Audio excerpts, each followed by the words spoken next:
Wanachunya oye!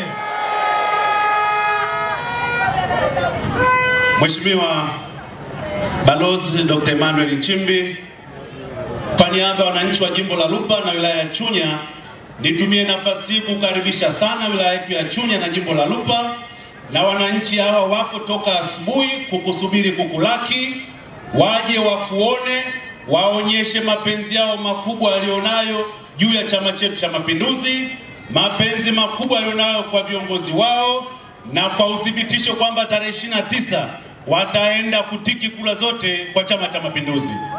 CCM oye! Mheshimiwa Balozi, unapokuja Chunya, Wanachunya wamejitokeza kwa wingi hawa kwa sababu imani kubwa aliyokuwa nayo kwa miaka 5 iliyopita. Utekelezaji wa ilani umekwenda vizuri, hasa miaka 4 ya Dr. Samia Suluhu Hassan. Wanachunya tumenufaika kweli kweli. Kwenye upande wa afya, tuna zahanati zaidi ya 11 zimejengwa ndani ya miaka 4, vituo vya afya zaidi ya 5 vimejengwa, ikiwemo kituo cha afya kikubwa hapa mamlaka mji wa Makongorosi, lakini hospitali ya wilaya tumepata zaidi ya bilioni 8 kwenye hospitali yetu ya wilaya. Piga makofi kwa Dr. Samia Suluhu Hassan. Kwenye elimu yamejengwa madarasa mengi, shule za msingi nyingi, lakini hatujatoshea. Shule ya msingi ya Mchapua Kiingereza kwa mara ya kwanza tumepata chini ya Dr. Samia Suluhu Hassan, lakini sekondari zaidi ya 6 zimejengwa na 2 zimepandishwa hadhi za kidato cha 5 na cha 6, ikiwemo hapa ya sekondari ya Makongorosi. Piga kelele kwa Daktari Samia Suluhu Hassan. Na chuo cha VETA kwa mara ya kwanza kimejengwa chini ya Dr. Samia Suluhu Hassan. Umeme tumefikia kata zote na vijiji vyote tumefikiwa umeme. Kazi kubwa ambayo tunakwenda nayo na kwenye ilani hii imeeleza kwenda kufikia umeme kwenye vitongoji vyote na hasa maeneo ya wachimbaji.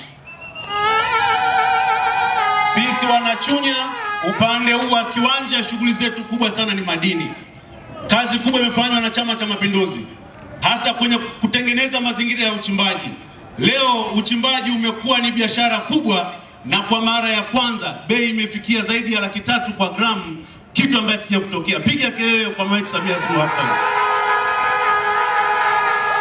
Kwenye kilimo, serikali ya Chama chetu cha Mapinduzi chini ya Dr. Samia Suluhu Hassan, na wewe ukiwa mtendaji mkuu kwa maana katibu mkuu, umewezesha mazingira mazuri kwenye kilimo, hali ambayo imepelekea leo sisi wananchi wa Chunya hasa tarafa ya Kipembawe, kilimo chetu cha tumbaku kutoka kuwa na kampuni moja ya ununuzi wa tumbaku kwenda kuwa na makampuni 7 ya ununuzi wa matumbaku, na wastani wa bei ni $2.7 kwa gramu. Piga kelele kwa Daktari Samia Suluhu Hassan. Pamoja na mazuri haya yaliyofanyika, lakini kuna changamoto ambazo tunazo. Kwa niaba ya wananchi hao wa jimbo la Lupa na wilaya ya Chunya, naomba nikufikishie japo kwa uchache. Sisi tarafa ya Kipembawe, tarafa ya Kiwanja hii ambako shughuli zetu kubwa sana ni uchimbaji wa madini, tuna changamoto ya maeneo ya wachimbaji wadogo hawana maeneo pa kufanyia kazi. Tulikuwa tunafanya shughuli zetu maeneo ya Gepu, kule Mwaoga na maeneo mengineko. Sasa hivi tunakuomba muone namna ambavyo maeneo makubwa ambayo wale wachimbaji wakubwa waendelezi, serikali yachukue, yarudishwe serikalini ili wananchi hawa waweze kupatiwa uchimbaji uweze kuendelea kwa uzuri zaidi.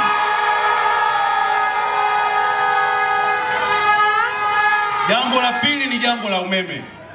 Pamoja na serikali kuwa na mpango wa kupeleka umeme kwenye vitongoji vyote, lakini sisi tarafa hii ya Kiwanja ambako shughuli zetu sana ni uchimbaji, tunaomba sana umeme uende kwa kasi kubwa